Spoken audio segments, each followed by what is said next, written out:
Barcelona and Real Madrid. The most famous betrayal in Spanish football arrived in the shape of a pig's head. Luis Figo had been one of Barcelona's most beloved players, a man who had sworn his loyalty to the club, and then, in the summer of 2000, he joined their greatest enemy, Real Madrid, for a world record fee. When he returned to the Camp Nou 2 years later to take a corner, the terraces emptied their fury onto him. Coins, a whiskey bottle, and then, rolling across the grass beside him, the severed head of a suckling pig. The match had to be stopped. One player walking back into a city that now considered him a traitor. That is this rivalry in a single image. But the wound is far older than Figo. Barcelona became the club of Catalonia, a region that has always seen itself as separate from the Spanish capital.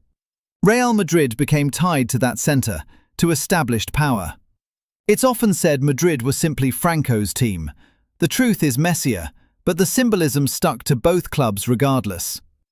Barcelona's motto, Més que un club, more than a club, was never only branding. It meant that supporting Barca could stand for an identity larger than football. The first Clásico was played back in 1902, and the hatred only deepened.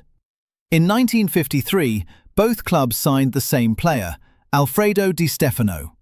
The Spanish Federation ruled they should share him on alternate seasons. Barcelona walked away in disgust, and Di Stefano went to Madrid and became the greatest player of his age.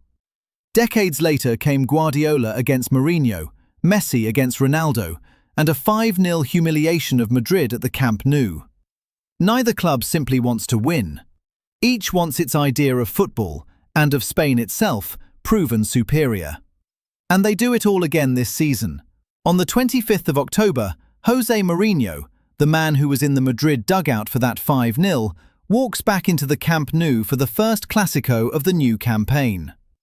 Figo's pig's head was only the ugliest proof that here, changing shirts can feel like changing sides in something far bigger than a match.